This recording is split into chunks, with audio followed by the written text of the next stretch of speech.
اعوذ باللہ من الشیطان الرجیم بسم اللہ الرحمن الرحیم۔ اب اس کے بعد کچھ وہی جو معاملات انسانی ہیں اس پر اب بحث، جیسا کہ میں نے کہا تھا کہ ایک لڑی ہے شریعت کی، معاملات کی۔ یہ تو بڑے بڑے پھول جو تھے آیت الآیات اور آیت البر۔ یا ایھا الذین آمنوا کتب علیکم القصاص فی القتلی، اہل ایمان تم پر لازم کر دیا گیا ہے مقتولوں کا بدلہ لینا۔ قتلہ قتیل کی جمع بھی ہے اور مقتول سے یہ مصدر بھی ہو سکتا ہے کہ تمہارے لیے یعنی اس معاملے میں سہل انگاری صحیح نہیں ہے۔ انسانی تمدن کی جڑ کٹتی ہے جب کسی معاشرے کے اندر انسان کا خون بہانا عام ہو جائے، تمدن کی جڑ کٹ جائے گی۔ تو قصاص تم پر واجب ہے۔ یا ایھا الذین آمنوا کتب علیکم القصاص فی القتلی الحر بالحر والعبد بالعبد والانثی بالانثی۔ ایک آزاد کی جگہ آزاد ہی قتل کیا جائے گا۔ آزاد میں قتل کیا ہے تو ظاہر بات ہے وہ آزاد ہی اس کی جگہ قتل ہوگا۔ یہ نہیں وہ کہے میرا غلام لے جاؤ، میرے دو غلام لے لو، نہیں۔ والعبد بالعبد، اور عبد کی جگہ عبد ہی ہوگا، جس نے قتل کیا وہی قتل کیا جائے گا۔ والانثی بالانثی، اور اگر قتل کرنے والی عورت ہے تو وہ عورت ہی قتل ہوگی۔ اس میں چونکہ وہاں بہت سے رواج مختلف تھے، بہت سے معیار بھی مختلف تھے۔ اگر اوسی خزرجی کو قتل کر دے تو 1/3 خون بہا، 3 گنا خون بہا، اور خزرجی اوسی کو قتل کرے تو 1/3 خون بہا، یہ ان کا قانون تھا۔ اسی طرح یہ کہ آزاد میں اور غلام میں فرق تھا، لیکن ہماری شریعت میں اگرچہ یہ طویل بڑا مضمون ہے اور اس میں کافی فقہا کے اقوال ہیں مختلف، لیکن امام ابو حنیفہ رحمۃ اللہ علیہ کا قول یہی ہے کہ تمام مسلمان آپس میں کفو ہیں، برابر ہیں، لہذا یہاں کوئی فرق نہیں کیا جائے گا قتل کے مقدمات میں۔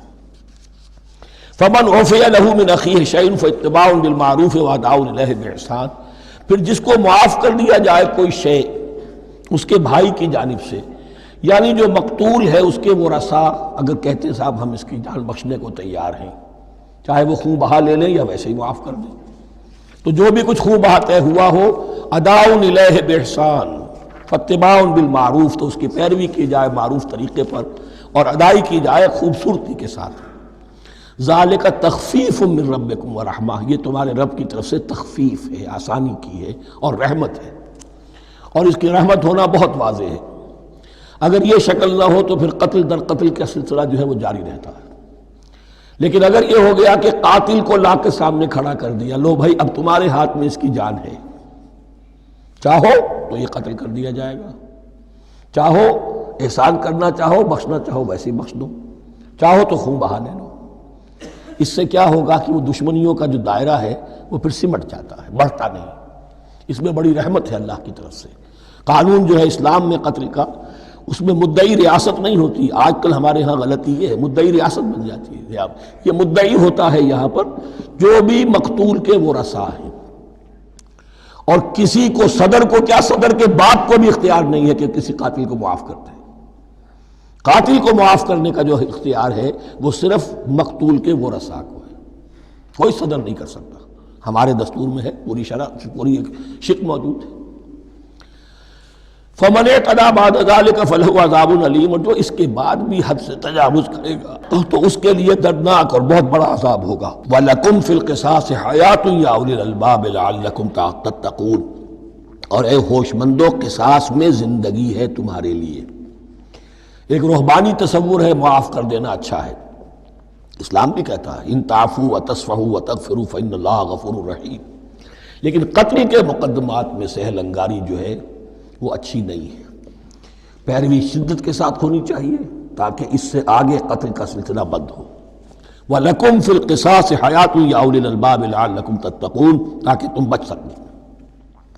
اب کوتب علیکم دوبارہ آ گیا۔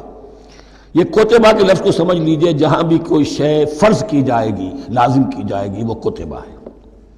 اسی لیے شریعت کے لیے قرآن مجید میں جو لفظ ہے الکتاب، الکتاب اس معنی میں کہ اس میں شریعت خداوندی پوری کی پوری موجود ہے۔ کتب علیکم، کتب علیکم اذا حضر احدکم الموت ان ترک خیرا الوصیۃ للوالدین والاقربین بالمعروف، تم پر واجب کر دیا گیا، فرض کر دیا گیا جب تم میں سے کسی کی موت کا وقت آ جائے، اگر وہ کوئی خیر مال چھوڑ رہا ہو، دولت چھوڑ رہا ہو، تو اس کے لیے فرض کر دیا گیا وصیت کرنا اپنے والدین کے حق میں اور رشتہ داروں کے حق میں انصاف کے ساتھ۔ ابھی چونکہ قانون وراثت نازل نہیں ہوا تھا، یہ ابتدائی قدم اٹھایا گیا۔ وہاں ہوتا یہ تھا جو آج بھی ہندوؤں میں ہوتا ہے، جو مر گیا اس کی ساری جائیداد کا مالک جو ہے بڑا بیٹا ہو، چھوٹے بیٹے بھی نہیں، نہ بیٹیاں نہ بیوی، کچھ نہیں، تو سارا کا سارا مال جو ہڑپ کر جاتے تھے، کسی کو کچھ نہیں۔ یہاں یہ کہ اب پہلا ابتدائی حکم دیا گیا، لیکن یہ آیت منسوخ ہو جائے گی سورہ نساء میں جب پورا قانون وراثت آ گیا، تو اب یہ آیت منسوخ شمار ہوتی ہے۔ ناسخ وہ قانون وراثت ہے جو سورہ نساء کے دوسرے رکوع میں آئے گا۔ البتہ اس کے ایک حصے کو حضور نے باقی رکھا ہے، وہ گویا کہ سنت نے اس کے ایک جز کو برقرار رکھا ہے، اور وہ جز یہ ہے کہ مرنے والا 1/3 اپنے مال کے لیے وصیت کر سکتا ہے کسی کے لیے، 1/3 سے زیادہ نہیں، اور وارث کے لیے وصیت نہیں ہوگی، جس کی وراثت میں حق مقرر ہو چکا ہے اس کے لیے وصیت نہیں ہوگی، وہ غیر وارث کے لیے وصیت ہوگی، کسی دینی ادارے کو دینا چاہے، کسی اور کو دینا چاہے، یتیم کو، بیوہ کو، یتیم خانے کو، ٹھیک ہے، 1/3، 2/3 میں قانون وراثت کی تنفیذ ہوگی لازماً۔ تو اس آیت کا صرف اتنا حصہ باقی رکھا ہے حضور نے صلی اللہ علیہ وسلم۔ حقاً علی المتقین، یہ اللہ کا تقوی رکھنے والوں پر حق ہے، واجب ہے کہ وہ وصیت کریں کہ ہمارے والدین کو یہ مل جائے، فلاں رشتہ دار کو یہ مل جائے، باقی جو ہے جو بھی ورثاء ہیں لے جائیں۔ فمن بدلہ بعد ما سمعہ، تو جس نے بدل دیا اس وصیت کو اس کے بعد کہ اسے سنا تھا، فإنما اسمہ علی الذین یبدلونہ، تو اس کا بوجھ، اس کا گناہ انہی پر آئے گا جو تبدیل کرتے ہیں۔ جو وصیت کرنے والا تھا وہ بری ہے، اس نے صحیح وصیت کی تھی، جس نے بعد میں اس وصیت میں تحریف کی، تبدیلی کی، اس کا وبال، اس کا بوجھ انہی پر آئے گا۔ ان اللہ سمیع علیم، یقینا اللہ سب کچھ سننے والا اور جاننے والا ہے۔ فمن خاف من موص جنفا، اب اگر کسی کو اندیشہ ہوا کہ وصیت کرنے والے نے جانبداری برتی ہے، ٹھیک وصیت نہیں کی ہے، دیانتداری کے ساتھ اس کی رائے یہ ہوئی، او اسمن، یا گناہ اس نے کمایا ہے، فاصلح بینہم، اور اب ان کے مابین صلح کرا دی، ورثاء کو جمع کیا کہ بھائی وراثت تو یہ تھی، ان کی وصیت تھی، لیکن دیکھو اس میں یہ زیادتی والی بات ہے، اگر تم مطمئن ہو جاؤ، متفق ہو جاؤ تو اس میں اتنی تبدیلی کر دی جائے ان کے اتفاق سے، فلا اسم علیہ، تو اس میں کوئی گناہ نہیں ہے، یعنی ایسی نہیں ہے یہ بات کہ اس کو وہ سینکشن اور سینکٹیٹی حاصل ہو گئی ہے، تقدس، کہ اب اس میں کوئی تبدیلی نہیں ہو سکتی، باہمی مشورے سے اور اچھے جذبے سے، اصلاح کے جذبے سے وصیت میں تغیر ہو سکتا ہے۔ ان اللہ غفور الرحیم، یقیناً اللہ تعالی بخشنے والا ہے، رحم فرمانے والا۔